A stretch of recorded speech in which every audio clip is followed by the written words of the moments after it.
1절에서 24절까지의 말씀 같이 읽겠습니다. 성도를 위하는 연보에 관하여는 내가 갈라디아 교회들에게 명한 것 같이 너희도 그렇게 하라. 매주 첫날에 너희 각 사람이 수입에 따라 모아두어서 내가 갈 때에 연보를 하지 않게 하라. 내가 이를 때에 너희가 인정한 사람에게 편지를 주어 너희의 은혜를 예루살렘으로 가지고 가게 하리니 만일 나도 가는 것이 합당하면 그들이 나와 함께 가리라. 내가 마게도냐를 지날 터이니 마게도냐를 지난 후에 너희에게 가서 혹 너희와 함께 머물며 겨울을 지낼 듯도 하니 이는 너희가 나를 내가 갈 곳으로 보내어 주게 하려 함이라. 이제는 지나는 길에 너희 보기를 원하지 아니하노니 이는 만일 주께서 허락하시면 얼마 동안 너희와 함께 머물기를 바람이라. 내가 오순절까지 에베소에 머물려 함은 내게 광대하고 유효한 문이 열렸으나 대적하는 자가 많음이라. 디모데가 이르거든 너희는 조심하여 그를 두려움 없이 너희 가운데 있게 하라. 이는 그도 나와 같이 주의 일을 힘쓰는 자임이라. 그러므로 누구든지 그를 멸시하지 말고 평안히 보내어 내게로 오게 하라. 나는 그가 형제들과 함께 오기를 기다리노라. 형제 아볼로에 대하여는 그에게 형제들과 함께 너희에게 가라고 내가 많이 권하였으되 지금은 갈 뜻이 전혀 없으나 기회가 있으면 가리라. 깨어 믿음에 굳게 서서 남자답게 강건하라. 너희 모든 일을 사랑으로 행하라. 형제들아, 스데바나의 집은 곧 아가야의 첫 열매요 또 성도 섬기기로 작정한 줄을 너희가 아는지라. 내가 너희를 권하노니 이같이 사람들과 또 함께 일하며 수고하는 모든 사람에게 순종하라. 내가 스데바나와 부드나도와 아가이고가 온 것을 기뻐하노니 그들이 너희의 부족한 것을 채웠습니다. 그들이 나와 너희 마음을 시원하게 하였으니 그러므로 너희는 이런 사람을 알아주라. 아시아의 교회들이 너희에게 문안하고 아글라와 브리스가와 그 집에 있는 교회가 주 안에서 너희에게 간절히 문안하고 모든 형제도 너희에게 문안하니 너희는 거룩하게 입맞춤으로 서로 문안하라. 나 바울은 친필로 너희에게 문안하노니 만일 누구든지 주를 사랑하지 아니하면 저주를 받을지어다. 우리 주여 오시옵소서. 주 예수 그리스도의 은혜가 너희와 함께하고 나의 사랑이 그리스도 예수 안에서 너희 무리와 함께 할지어다. 아멘. 방송 잘 되고 있습니까? 안 되고 있어요? 한 번만 더 보고.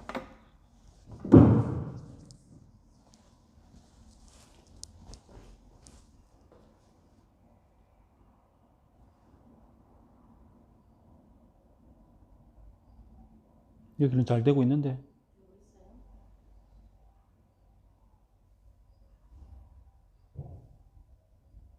실시간 자체가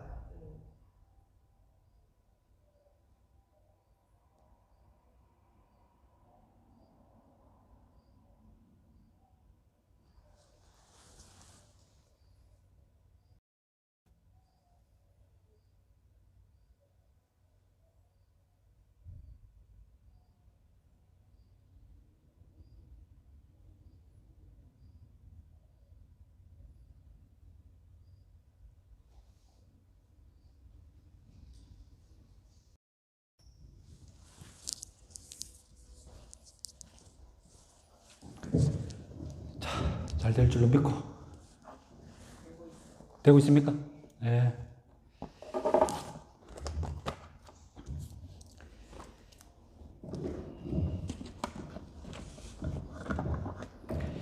자, 고린도전서 우리 16장을 읽었는데요. 16장을 읽으면 우리가 읽고 있는 이 책이 편지였음을 새삼 깨닫게 됩니다. 고린도전서 15장을 읽을 때에는 마치 신학 논문인 것처럼 느꼈었습니다. 그러나 성경에서 우리가 읽게 되는 바울의 모든 책들은 다 편지입니다. 바울은 16장에서 이제 논쟁의 여지가 필요 없는 선명한 실천적인 권면들을 쓰면서 그동안 모든 글들을 다 마무리 지었고 편지를 마치고자 합니다. 15장의 마지막 절이 무슨 내용이었습니까? 그러므로 내 사랑하는 형제들아 견실하며 흔들리지 말고 항상 주의 일에 더욱 힘쓰는 자들이 되라고 권했지 않습니까? 부활장을 마치면서 흔들림 없이 주의 일에 더욱 힘써야 한다. 그러면 더욱 힘써야 할 주의 일, 그들 중에 하나가 바로 연보 헌금이었던 것입니다. 연보는 한국교회 초기 때부터 사용해온 단어죠. 연보이 다 바친다, 드린다 이런 뜻인데 돈이라는 의미가 없죠. 그래서 연보돈, 연보금 이런 식으로 단어가 있습니다. 그런데 이제 연보라는 보다는 우리가 돈 지폐를 자주 사용하면서 헌금, 이제 헌금 드린다는 말을 더 자주 사용하면서 이제 요즘은 연보라는 말을 잘 안 쓰죠.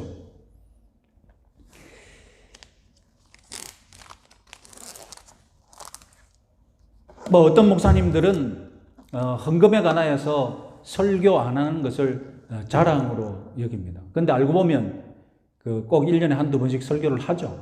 그런데 설교를 하면서 자기 스스로는 안 한다고 믿고 헌금에 대해서 설교 안 하는 것을 마치 자랑하는 것처럼 그렇게 얘기하죠. 저는 강해 설교를 하기 때문에 그냥 강해하다가 헌금 나오면 어떻게 해야 되겠습니까? 헌금에 관해서 설교해야죠. 성경이 말하고 있는데. 그런데 제가 쭉 강해를 해보면 성경이 헌금에 관해서 말하는 본문이 극히 적습니다. 극히 적어요. 그러니까 비정상적인 것은 무엇입니까? 우리 성경에서 헌금이라는 주제가 차지하고 있는 양은 극히 적은데, 이제 비정상적인 것은 한 사람의 설교에 있어서, 목사의 설교에 있어서 헌금이라는 주제가 차지하는 비중이 지나치게 높다는 것이죠. 지나치게 높다는 것입니다. 그래서 성경이 성금에 대해서 말하고 있지 않으면 그냥 말 안 하면 됩니다. 그리고 이 본문이 헌금에 관한 헌금에 관한 본문이다. 그러면 그때 헌금에 관해서 열심히 해야 되죠. 그래서 성경적으로 설교를 한다면 헌금에 관한 설교를 정말 가뭄에 콩나듯이 할 수밖에 없습니다. 왜냐하면 성경 자체가 헌금에 관해서 가뭄에 콩나듯이 말하고 있기 때문입니다. 그런 의미에서 오늘 본문은 아주 귀한 본문이죠. 가뭄에 콩난 본문입니다. 자세히 한번 봅시다. 오늘 본문의 헌금에 관하여서 이 헌금이 예루살렘으로만 가는 것만 언급되어 있고 구체적으로 누구를 위해 어떤 연유로 헌금하는지 언급하지 않고 있습니다. 고린도전서 이전에 사도 바울이 편지를 쓴 것이 있는데 헌금에 대해서 아마 그 편지를 통해서 고린도 교회와 사전 약속이 된 내용이 있었던 겁니다. 그래서 지금 교회 내 헌금 모금하는 상황이 이렇습니다. 그리고 헌금에 대해서 이런 질문들이 오고 가고 있습니다. 라고 보고를 받았죠. 그래서 사도 바울은 그러면 헌금 모금 방법과 그리고 예루살렘으로 이 돈을 전달하는 방법에 대해서 보충 설명하고 있습니다. 그러니까 이것으로는 사도 바울이 헌금에 대해서 가르치는 일반적인 교훈을 찾기 힘들죠. 그래서 고린도 후서 8장, 9장 그리고 로마서 15장 이렇게 사도 바울이 편지 마칠 때쯤 되면 헌금에 대해서 언급하는 구절들이 몇 구절이 있거든요. 그래서 그런 것들을 다 모아보면 이 내용이 무슨 내용인지 알게 됩니다. 결국 이 헌금은 예루살렘에 있는 초대 교회의 가난한 성도들을 위한 헌금이었습니다. 바울이 사도가 된 후에 예루살렘을 처음 방문했을 때 예루살렘 교회에서 목회를 하고 있었던 예수님의 제자들 그리고 야고보 장로 이렇게 만나서 교제를 나누었거든요. 그러면서 예루살렘 교회의 지도자들이 사도 바울에게 뭘 부탁했냐? 우리 교회에 가난한 과부들도 많고 또 마침 기근이 들어서 너무 가난한 사람들이 많으니까 사도 바울 당신이 여행하면서 좀 이들을 기억해주고 도울 길을 찾아다오 이렇게 부탁을 냈습니다. 그래서 사도 바울도 그 현장을 목격하고 이제 선교 여행을 다니면서 교회가 세워지면 예루살렘 교회를 위한 헌금을 직접 모금을 했던 것입니다. 이 편지를 쓰기 직전에 지금 에베소에 와 있거든요. 에베소로 오는 길에 갈라디아를 지났습니다. 1절을 보시면 내가 갈라디아 교회들에게 명한 것 같이라는 말이 있습니다. 그래서 갈라디아 성도들에게도 그들이 복음을 받고 교회가 세워졌을 때 너희들이 예루살렘 교회의 가난한 성도들에게 헌금해야 된다라고 가르쳤습니다.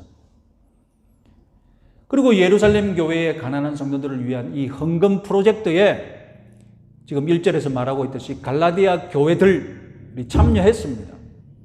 그리고 이제 마케도니아 교회가 동참할 것이고 이어서 지금 아가야 지방의 교회들도 동참시키고 있는 것입니다.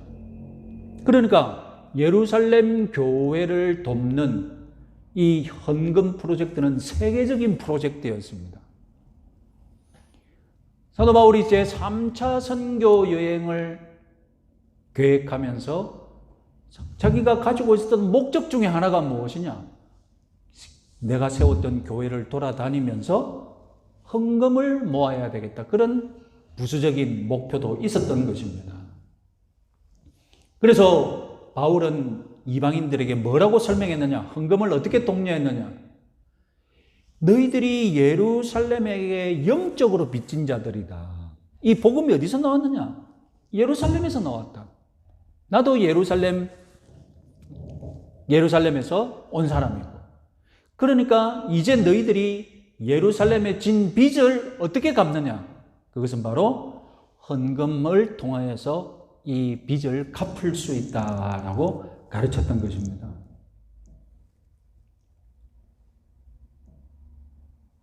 물질이 있는 곳에 마음이 있다고 하지 않습니까? 이방인들이 예루살렘에 보낸 이 헌금이야말로 이방인 교회가 예루살렘 교회와 하나가 되었다. 우리는 그리스도 안에서 가족 같은, 전 세계적인 가족 같은 공동체라는 것을 증명하는 것이죠. 가족됨의 최고의 상징이죠. 그리고 예루살렘 교회를 특별히 다른 지방의 모든 교회가 헌금을 함으로써 마치 자녀가 부모를 복양하듯이 예루살렘 교회는 무슨 교회가 됩니까? 모교회가 되고, 그죠? 모교회가 되고 다른 교회들은 자교회가 되면서 그런 관계를 또 세울 수 있다고 가르쳤던 것입니다. 자, 그러면 이제 2절부터 헌금하는 방법에 대해서 가르칩니다. 여기에서 우리는 세 가지 헌금 원칙을 볼 수 있는데요. 첫 번째는 매주 첫날에 모아두어라. 계획적인 헌금입니다. 계획적인 헌금. 그러니까 사도 바울의 의도는 주일마다 조금씩 모아두어서 정립해두라. 상당히 계획적이고 치밀하죠. 여기서 주일이 처음 언급되었습니다. 매주 첫날은 오늘날 우리가 주일을 지키는 거거든요. 그러니까 주일에 너희들이 모여서 은혜를 받고 서로 은혜를 나누었다면 그날에 예루살렘 교회를 생각해서 그날을 헌금 적립해두는 계기로 삼으라는 것입니다. 왜 그렇게 해야 되느냐?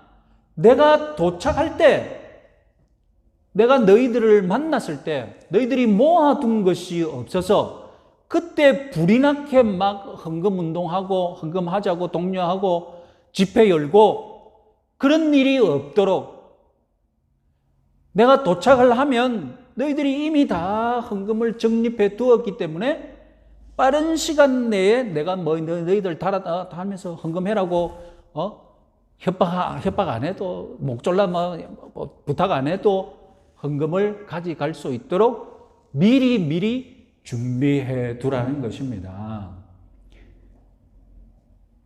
여러분, 헌금을 계획적으로 하라는 거예요. 아주 뜻밖이지 않습니까? 우리는 헌금을 어떻게 생각합니까? 우리는 집회를 통하여서 은혜를 크게 받으면 그때 막 평소에 쓰던 공보다 하나 더 붙여서 막 그때 헌금을 해야지. 그래서 여러분, 교회가 헌금 거두기 위해서 기획하는 방법이 무엇입니까? 잘 모르십니까? 교회가 헌금을 거두기 위해서 기획하는 것이 있습니다. 뭡니까? 예? 부흥 집회를 준비하지. 그래서 담임 목사가 막 좀 헌금하라고 강요하기에는 조금 그러니까 이제 부흥 집회 잘하는, 결국 부흥 집회 잘한다는 건 뭡니까? 잔뜩 감동 줘가지고 공 하나 더 쓰게 만드는 기술이 좋은 그런 부흥 강사를 모시고 오죠. 결국 이 부흥 강사가 성공한다 못한다는 어디에 달려 있습니까? 예? 헌금 액수에 달려 있는 거예요. 헌금 액수에 달려 있는 거예요.